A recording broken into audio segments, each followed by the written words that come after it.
Teve aquela situação, né, recente em que eu fiz questão de votar e votei a favor, né, lá do pedido para que se eu não sofresse sanção nenhuma, se eu dei uma opinião que eu até não concordo com aquela fala, né, que o senhor deu naquela entrevista, mas ninguém pode ser cerceado, né, a sua liberdade de pensamento, né, isso está na Constituição, né? Sim, na realidade, Otúlio, foram 3 tentativas de expulsão. Isso. A primeira eu ainda era presidente do clube, quando o presidente do Conselho Deliberativo abriu um procedimento interno dizendo que eu tinha roubado na venda do Paquetá. Né? Não falou com essas palavras, mas quando você diz que, né, vendeu abaixo da multa, isso é muito estranho, isso precisa ser apurado e tal. Aí mandou aquela peça de acusação que é ridícula, eu tenho até hoje e tal, cheio de erros de português, tá, mas isso deixa pra lá.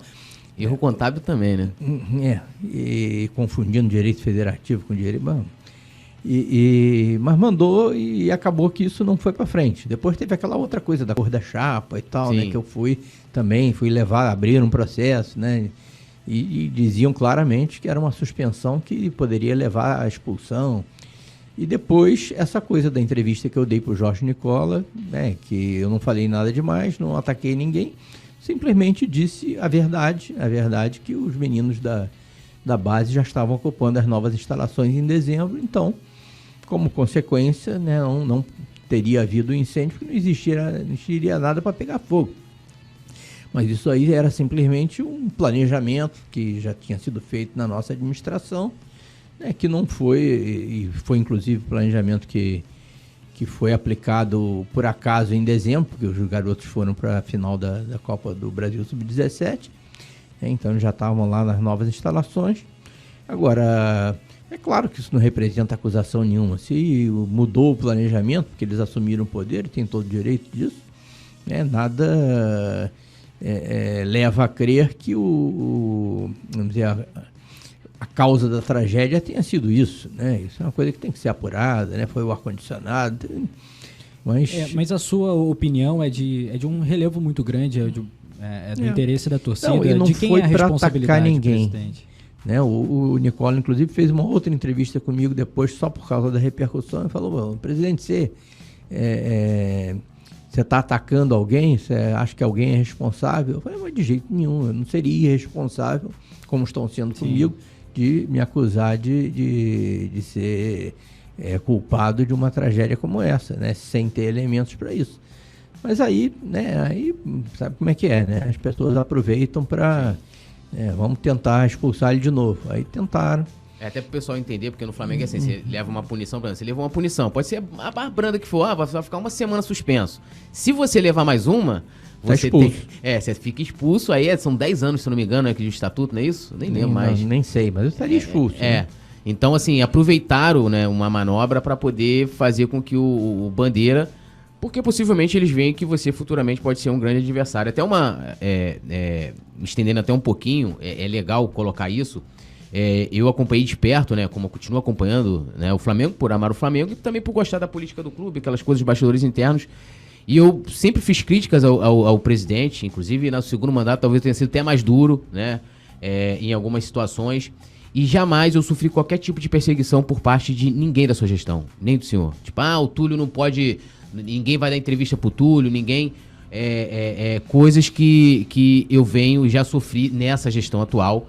E olha que eu não critiquei nem a metade, né? Eu fiz texto já, a gente, né, se falou depois, uma longa ligação.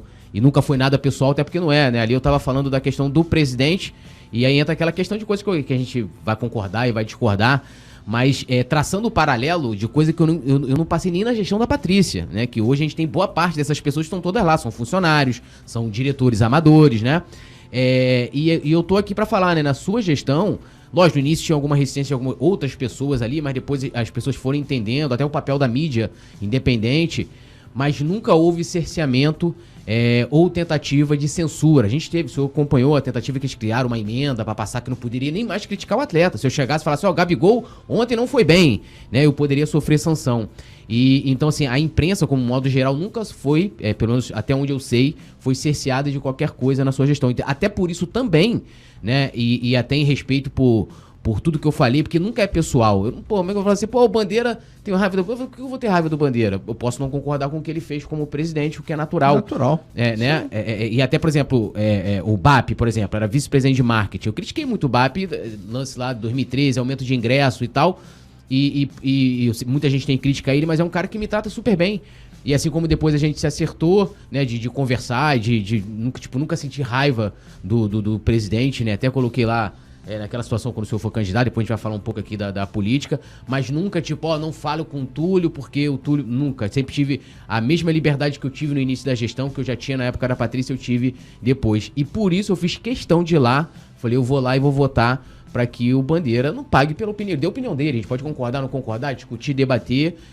E acho importante pontuar isso pelo momento que a gente vive hoje, né? Recentemente até fiz uma matéria lá pro blog, não foi nem pro Coluna, mas foi pro blog Ser Flamengo, onde o senhor já foi figura várias vezes, né? Com entrevistas, declarações, colocando como vem aumentando a escalada, né? Tanto são jogos, né? De estar muito próximo com algumas pessoas da direção que chegam, convidados, né? Que estão em camarote, querem tentar invadir, rede social, vice-presidente, diretor indo pra rede social agredir jornalista, e isso não tinha na sua gestão. É importante falar isso, acho que é um recorte que eu vou fazer depois, questão de respeito à imprensa tem que haver, né? Dentro e fora do Flamengo. A gente vê esses exemplos aí, né, acontecerem tanto dentro do Flamengo quanto fora. Mas numa democracia esse tipo de coisa não cabe, né? A gente pode discordar muito, né? Eu sempre digo aqui, eu depois de passar a minha administração no clube, os meus 6 anos, eu vejo assim que a minha relação com a imprensa foi a melhor possível. Sim. Né? 99% dos profissionais que lidaram comigo, né, eu tenho até hoje uma relação de respeito, alguns até de amizade, admiração, com certeza, né? Claro que toda unanimidade é burra, né? Não pode ser 100%, mas 99%. Inclusive, aprendi muito, né? Eu acho que os jornalistas esportivos estão evoluindo muito, assim, na parte técnica, né? Cada um se especializando num setor. Sinceramente, nada, né? Quando você olha e tal e faz um retrospecto, você vê que o saldo da minha relação com a imprensa foi altamente positivo.